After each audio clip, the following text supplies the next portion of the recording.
So with that, I'm really excited to speak to my next guest. I'm excited to speak to all of my guests. So let's not get it mixed up here. But my next guest is has had a lot of firsts in the tea industry, and I'm really excited to hear about them. I've heard about this woman. I've heard a lot about this lovely woman, but she is one of the people that I have not had the privilege yet of meeting in person. But I'm also a big believer that people's paths cross when they are meant to cross, and so it's a great pleasure to introduce to you Anusha Kotalawala. How are you, Anusha? I'm good. I'm great. And thank you for having me here. Oh my Of goodness, course. thank Yeah. you. Thank And you you were for saying, making. yeah, you were saying that we should meet somewhere down the line. But I saw a post that you're coming to Sri Lanka I for the am. International Tea Day. Yeah. So that's a I good am place. for the Colombo Tea Convention in July, so not very far away. Very Oh, excited about that. And that's what I mean, right?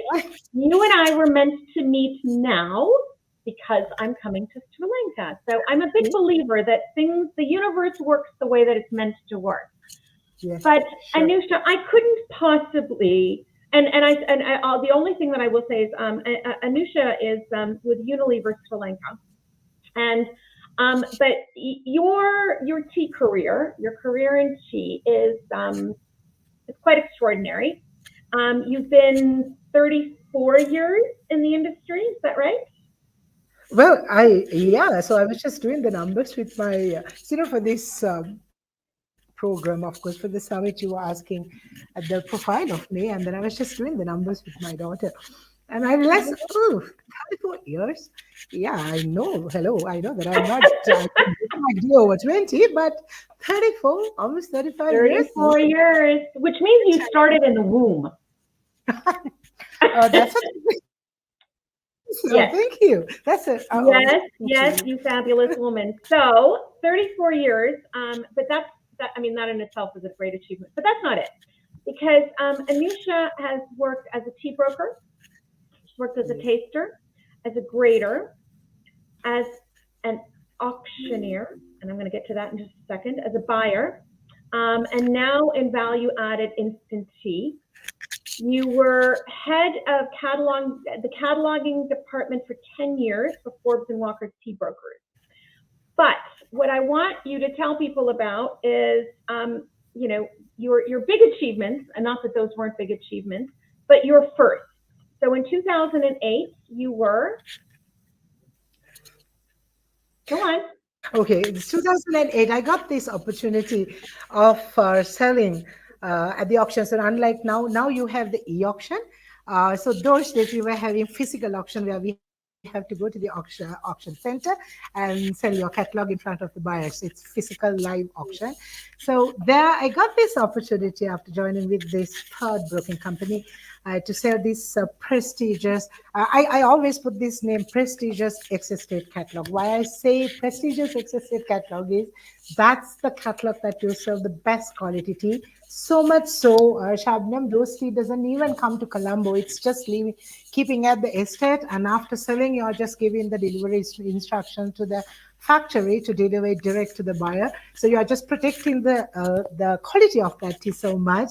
And so I got the opportunity. I at this time I just want to remember late.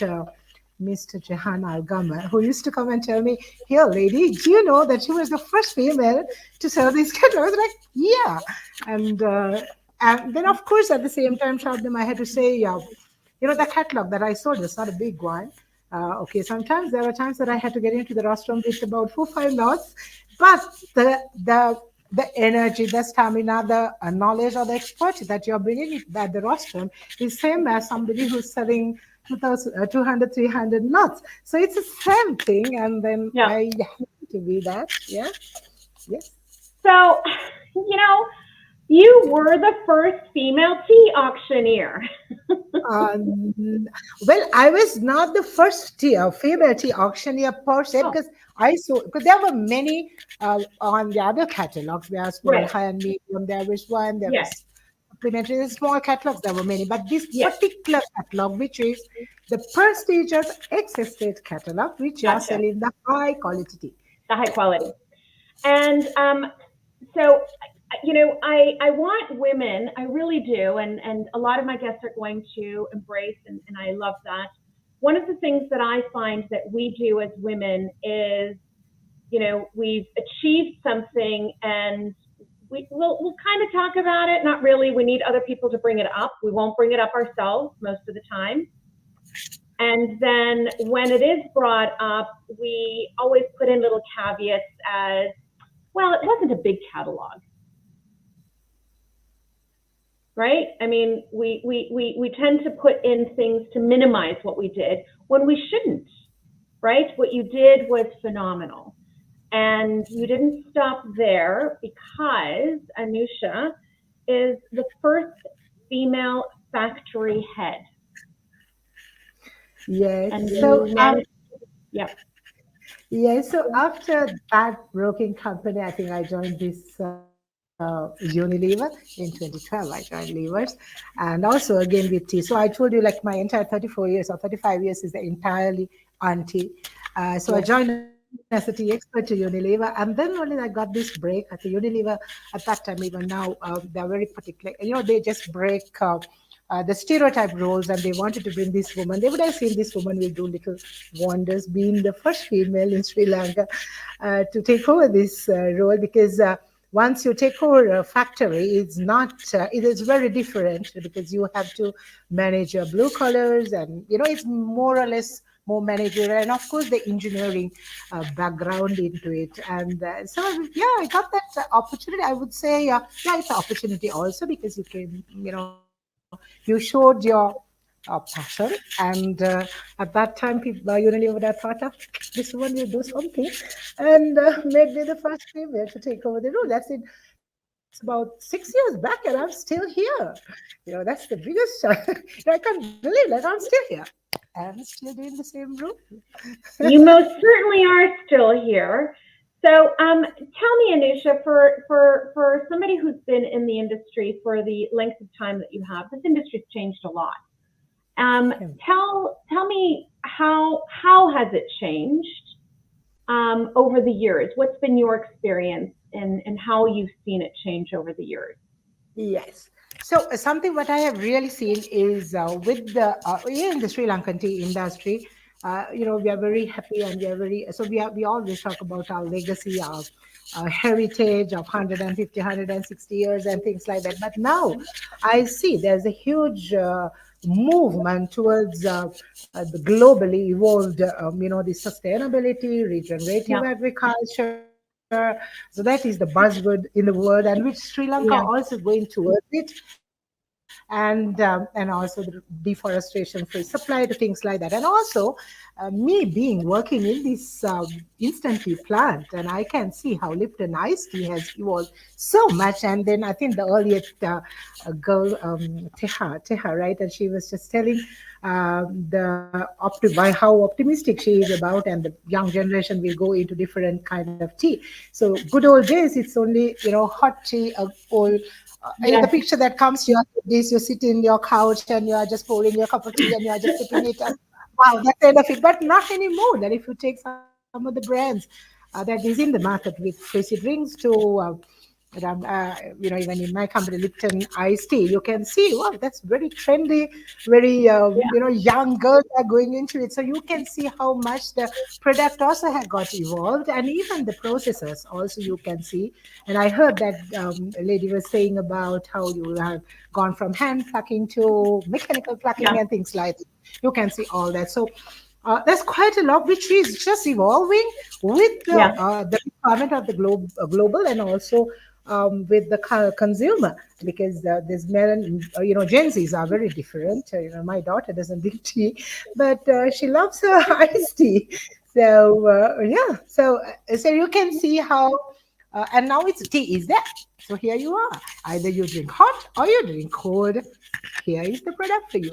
So we are So, evolving. so let me ask. So let me ask you this: Is your daughter an iced tea drinker because her that's what her mom produces, or is that I don't know. Or is that a trend amongst Okay. the younger generation in Sri Lanka? Yeah, oh, well, Sri Lanka, I would say it's mainly no. So, these girls, even though they live in Sri Lanka, they more or less because my son is live in, he's abroad and he's married to an Australian girl. So this culture is little different because they just Yeah, want to be trendy and to practice and to experience everything. So Sri Lanka also, yes, you can see, but majority of course still we love hot that's tea, but these younger ones we yes. can see is globally also, and even my daughter, that's what I brought her in. They're moving to iced tea, and iced tea, mind you, sugar free iced tea, that's something that they go for, sugar free. That And is I can see, so yeah, important. That is so important, right? Because you have a generation, as you say, Gen Z is. I mean, they're a completely different creature than others. But um, they're looking for innovation. They're looking yes, to connect with products, but they're also healthy, and they don't want a beverage that is filled with sugars. So, I mean, pay attention to any of you who are doing ready to drink bottled. We've got this healthy beverage. Keep it healthy, even in the bottle, right? Because that's what they want. But otherwise, they're going to go to water. yes, And yes, right, and yes, I know that we've seen those numbers a lot in North America. The biggest growth market in beverages here is fortified water. So water that has, I know it's crazy, right? Water that has added vitamins to it and added flavor. And every time I see a trend report on that, I'm like, we are the original fortified water, right? yes, yes. And we wreck it by filling our products with sugar and not making it healthy. So that's what you're seeing on your end as well. Yes, I do see that quite a lot. And it's good that you can see the new markets also emerging, and then the new products are coming up with new Yeah, initiatives. So it's beautiful the way how we also as a tea industry, like all over the world, who's evolving and just catering to the consumer what they want. So it's good to see the change over a period of time. Yeah. well, innovation, I think, is key, isn't it? Yeah. And Yeah. as much as we, Yes. we love this tea industry and all of its traditions, which I cherish. We're not exactly known for being innovative. Yeah, so when you talk about the innovation, it's more than drinking. Okay, drinking is one part of the consumer to drink. But do you know, I'm connecting from my factory, and this is my factory uniform. And do you know, so this product that we made is a new innovation from our factory, where with our tea waste, we made a tea dye as a garment dye. So all my uniforms, and of course, this garment dye, you name Tea Hues is the brand. And if you go to the global, you can just type Tea Hues and see. This Tea Hues is made out of EQ. tea Hues. I don't know whether you can see the brand. Yeah, Tea Hues. Okay. So this is a brand which is a tea. It's a dye made out of tea waste. That waste is coming out of my factory in Good what for I have said. you. I know. So those are that's the level of exposure to innovation that has gone in, and that's something that we also keeps us also going. So T huge, things like dyeing your uniforms, and it's of course have signed agreement with world-renowned brands, and it's all over. So you can just type it and see what this tea is all about. That is coming out of tea waste of instant tea plant in Sri Lanka. And this product is being sold, so I can go Yes. online and okay. So give me the website. CEA. No, no, no. It's it's T dash HUES. T Hughes. Got it. Okay. So for those of you watching, the letter T dash HUES. Hues. Got it. Okay. So you say that, and it's logical, right? I remember many years ago in school doing projects where we would make documents, reports look aged, right? And we would soak the paper in tea. So we've known this. I mean, this isn't. It's about taking what we know and applying it to something commercial, Yeah, which is what you've yes. done. Good for So, you. and that is tea is all about. So even the waste can be used. So this is the best part of Camellia sinensis. Hmm? Well, there are lots of great things about camellia sinensis, let me tell you. So, Anuja, do you think that is your daughter planning to follow your steps in tea? And no, no, no, she No, no, doesn't. no, no. No, I think maybe because like that mother and daughter who joined the first call, there was Yes, like Joanne and full Kevin. time, like even at home, yes, they talk about tea. I think she has heard too much about tea. I'm like, no. Yeah, so it's always tea and nothing but tea. Once you go home, also you talk about tea, and she said, "Ma, you have so much of passion for tea," but of course she's not. She started a career in legal in law, so she has a bachelor's Oh, in law. okay. That. So, but anyway, Fabulous. I'll make a point for her to drink tea and do something for the industry because with Well, her she now has to degree. support. Sorry. She has to support through Oh, drinking of it before they course, leave. and one thing what she's looking at is the human rights and child rights and all that is coming in her way. So I said, yeah, you better do that and support our industry globally for all the women. All connected. Yeah, It's all yeah, connected. all connected. Anisha, I know that you're doing work at the moment with the Sri Lankan government and public and private partnership on this global national sustainability standard for Ceylon tea. Can you tell us a little bit about that?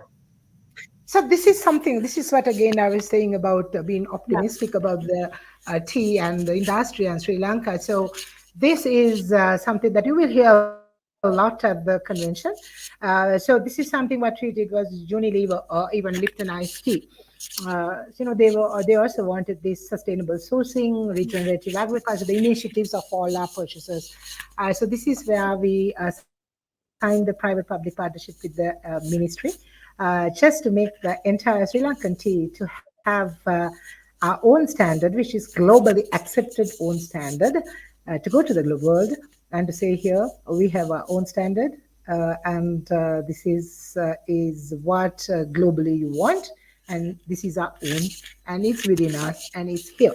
So this is the first. So the initiative was you signed it, and we had to come up with our local standard first, and then you had to align that to the global requirement because end of the day, 90-95% of our product is getting exported.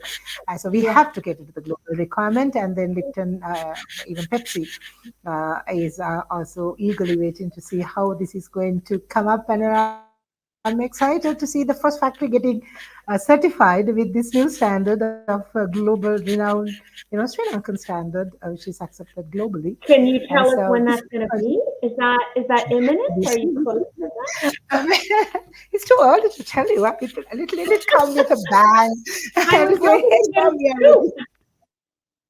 Yeah, basically come. So, but a lot of work to do, a lot of work to do. So Yeah. that is something that we have initiated all that. And then Time Industry knows that we want it our own standard to go to the world. When you have your own standard, it has to be accepted globally also. So that Yes. is why so all this, whatever that you do here has to be benchmarked to the global requirements. So there's quite a lot of work that you've got to do. So that is what is happening, and that's what I want to come up with a bang. At the convention, you will see, you will hear I know, more I know, about I it. know. I'm trying to get a sneak peek. I know I'm cheating. I'm trying to get a sneak peek. Can you tell us without obviously giving away a lot, but what's involved in these standards? We're talking about environmental sustainability, climate So change. yes, you have regenerative agriculture, and Yeah. then you have deforestation free supply, and also the sustainable sourcing. So where you will have economic to environment to Right. social, so entire thing will get covered. So that is the SDGs Yeah. requirement. Something like ICIL Alliance requirement is something that we are benchmarking, and we'll come there soon. Well, I encourage anybody who is tuning in today to look up the Colombo Tea Convention. It's being held in July.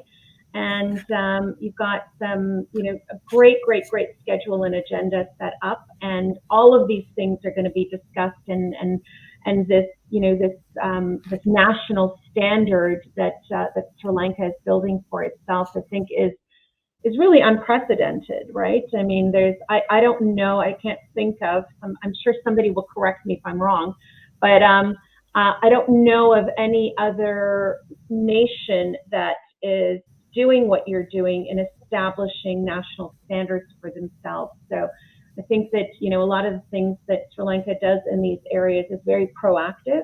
It's looking ahead. So, take a look, Colombo Tea Convention, Google it. All the information is there. You can register. It's going to be an amazing event. So I encourage you also to attend, if for no other reason than to meet the lovely Anusha. Thank you. And you'll meet quite a lot of lovely people from Sri Lanka. So, so Anusha, are you over, looking back at 34 years, looking ahead 34 years, are you optimistic about the industry? Of course I am. I'm so Good. proud of that last 34 years. And then, this is why I'm saying these initiatives, what you bring in, I think we Yeah. as Yeah. women, we can claim it because we are involved in it. Means that women are involved in it. And it goes very well with this year's International Tea Day, the topic also Mm. on women in tea. So Yep. of course I am very much optimistic because things that we have done here and also those initiatives that you are coming up with is something that tea is never going to die. Not 34 years; it will stay for another 100 years and more. And then these younger ones will follow what we are doing right now, and it will get evolved the way what consumer wants in time to come also. So yeah, I'm very much and looking forward to come in that walking stick and say, ah, here, this is what we started, and you guys have gone and improved it further. That's something that we want because today we like when we meet our old, the legends or the old gentlemen in the industry. They come and talk to you. I still remember it's like good old days. We used to do this. You know, they come up with beautiful stories of what they have done, how they have done, and why they did it, and all that. So we will be doing the same thing to the next generation or next 2, 3 generations, with because you are doing the right thing now for the Yes. industry, globally Yeah. and locally. So Yeah. yeah, that's a big responsibility also lies in your hand. And the moment Yeah. that you deliver that, you have all the right to go and talk to your another 2, 3 generations and say, look, Cham, we did all this for you. Good that you For guys are you. such. And I think that, I think that there are a lot of wonderful men, and we know them all within this industry as well. So, I have to say, on the one hand, as much as this, dedicating this day in particular to the women in tea was important to me as a woman, and also because of all the amazing women that I've met within this industry. I also struggled a little bit because I didn't want to be excluding the men. And, this isn't about exclusion. This is about taking a moment to recognize not only the work that, a big part of, that is gender based, that a big part of the industry is made up of.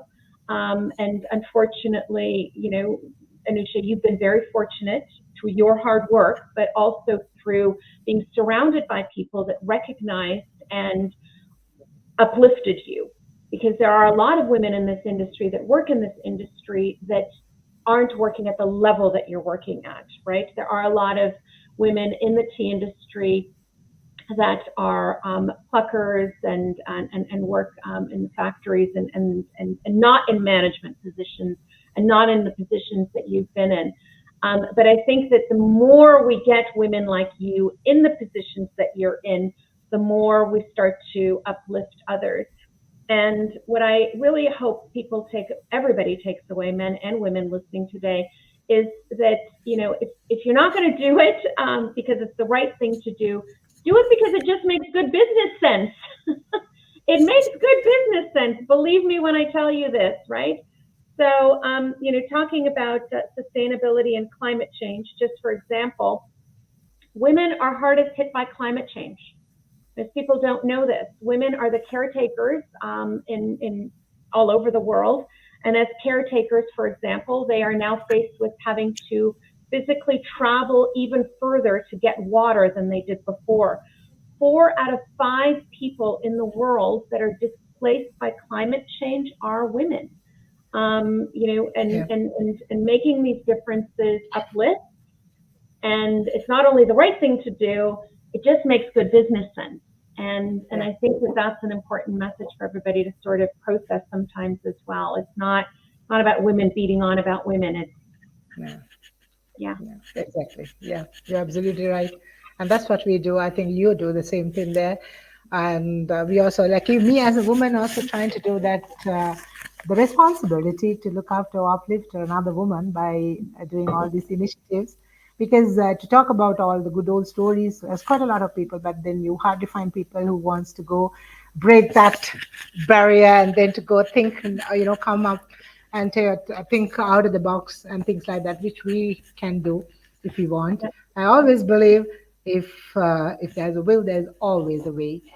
So that's something that we got to do, and yeah, so we need to take that responsibility and run it. Yeah, for sure. With great privilege comes great responsibility, right? Yes, And yes, if you're put in the position and you earn the positions that you have, you have a responsibility to others as well, right? yeah, yeah. So, Anusha, you know that you must answer a question by Marcel Proust before I let you leave. I know, I heard it, and it was okay, I know. cool. So you can imagine the shock of year one when nobody knew that this is what I did, and it was what. So it is your first time on Sofa Summit, so it's your first experience. And my question, or rather Marcel Proust's question to you is, who is your hero in real life? Okay, you'll be surprised. My Okay, hero is me. I I'm my love that hero. answer. I'm my I hero. I followed what I want. And even to date, going forward, I'll make sure I'm my hero. I'll keep on improving that level of, what do you call it, level of acceptance in the industry or anywhere in society or everywhere. I'll keep hiring it up, and I'll be my hero. And I'll make sure that I'm going to leave a legacy as Anusha Kuttaravala once when I'm dead and gone. So You that's just sure for me. are. You Okay. sure are. I love that answer. Everybody should be their own hero. That's a good one. My lovely Anusha, I raise my cup to you, fabulous woman, phenomenal woman you are. To first of all joining me. Thank you for making the time. It's been such an honor to be able to chat with you, which just plants a little seed for when I get to actually hug you in person in a few short months. It's not far Sure. away. Thank you for the Yes. work that you do in the industry, and happy International Tea Day to you. Thank You. you. Thank you so much. Thank you so much. We're lucky to have you. Thank you. You.